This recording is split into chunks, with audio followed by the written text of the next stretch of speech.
ये मानव तन मिला है ना, तो हम लोग समझते हैं भगवान ने मनुष्य का तन केवल भोजन करने के लिए दिया है, खाने के लिए दिया है। परंतु महात्माओं ने कहा सुनो, हमारे आपके सबके जीवन में भोजन से अधिक भजन की आवश्यकता है। बोले भक्तवत्सल भगवान की। क्या भोजन से अधिक भजन होना चाहिए, परंतु हम लोग भोजन के पीछे ज्यादा परेशान हैं। भोजन दिन भर में 4 बार 5 बार 6 बार 8 बार जब कुछ मिले तभी खा ले।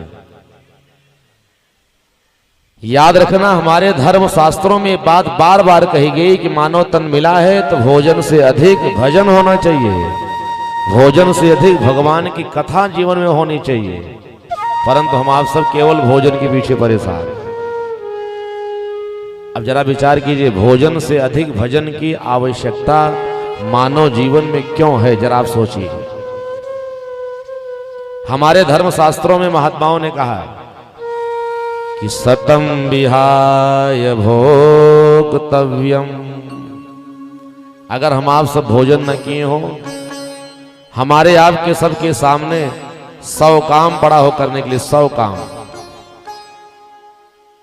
तो संतों ने कहा 100 काम छोड़ दो और सबसे पहले भोजन कर लो।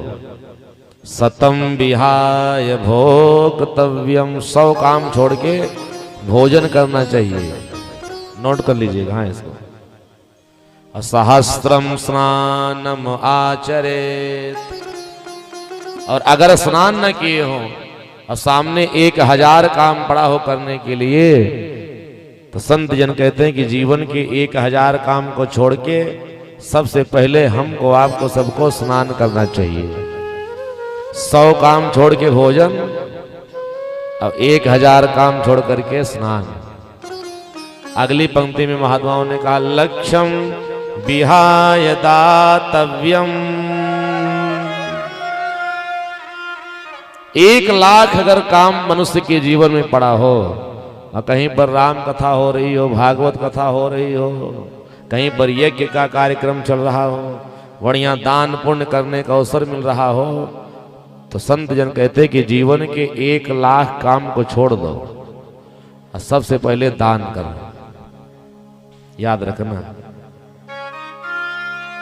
लक्ष्यम विहाय दातव्यम, 1 लाख काम छोड़ करके दान करना चाहिए। अगली पंक्ति में महात्माओं ने कहा कोटिम त्यक्त्वा हरिम भजे। अगर कहीं पर भगवान की कथा हो रही हो, भगवान का भजन हो रहा है, तो जीवन के करोड़ काम को छोड़ दो। कोटि माने करोड़।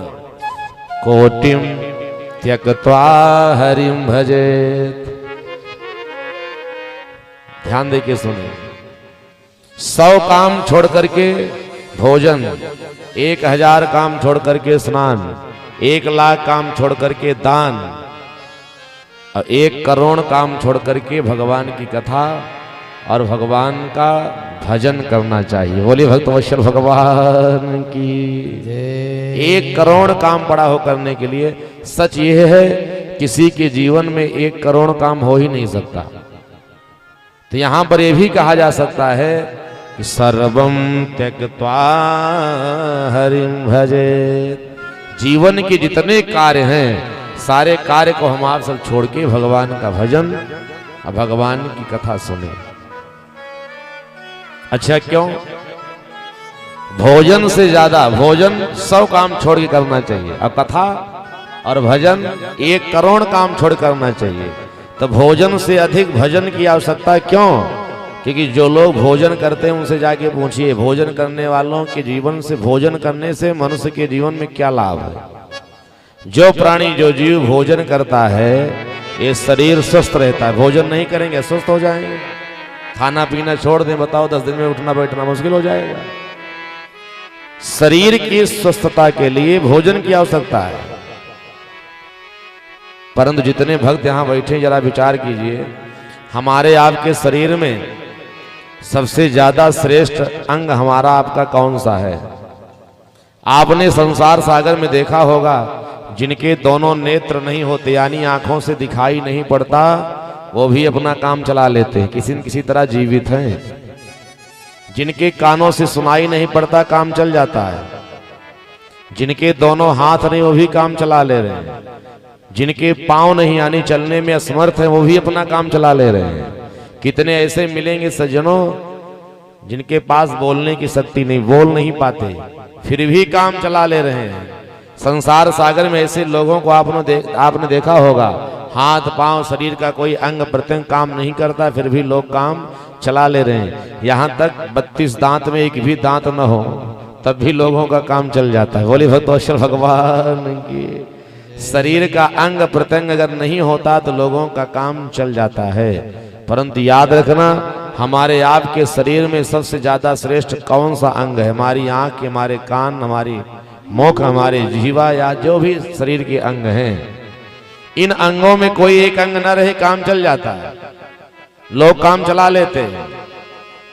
परंतु इसी शरीर से सज्जनों अगर हमारा आपका प्राण निकल जाए, आत्मा निकल जाए, तो कितने लोगों का काम चलता है। 2 घंटे बाद हमारी आपके शरीर को ले जाकर के लोग शमशान घाट पर पहुंचा देते हैं। यही हाथ, यही पांव, यही नेत्र, यही आंख, सब कुछ यही रहता है। लेकिन इसी शरीर से जब आत्मा निकल जाती है तो 2 घंटे में शमशान घाट पहुंच जाता है ये जीव। अब जरा विचार कीजिए, शरीर में सबसे श्रेष्ठ क्या है? हमारी आपकी आत्मा। भोजन करेंगे तो शरीर स्वस्थ होता है, शरीर में दिव्यता आती है, शरीर बलवती हो जाती है। परंतु क्या आपने विचार किया कि शरीर में रहने वाली आत्मा का भोजन क्या है? सबसे श्रेष्ठ आत्मा है तो आत्मा भी सुंदर होनी चाहिए, आत्मा भी बलवान होनी चाहिए, आत्मा भी स्वस्थ रहे। याद रखना, विद्वानों ने राम कथा में, भागवत कथा में जितनी कथाएं हैं सब में एक ही बात कही है कि शरीर की स्वस्थता के लिए, शरीर की दिव्यता के लिए, शरीर बलवती हो, इसके लिए भोजन की आवश्यकता है। हमारे शरीर के अंदर रहने वाली वो आत्मा जो शरीर में सबसे श्रेष्ठ है, उसकी स्वस्थता दिव्यता के लिए भगवान की भजन और भगवान की कथा की आवश्यकता है। बोली भक्तवत्सल भगवान की। इसीलिए शास्त्र कहते हैं भोजन से अधिक भजन होना चाहिए, भोजन से अधिक भगवान की कथा से प्रेम करो। कहीं भी कथा भागवत हो तो सारे 2 घंटे के लिए छोड़ना चाहिए, पहुंचना चाहिए, तभी हमारे आपके जीवन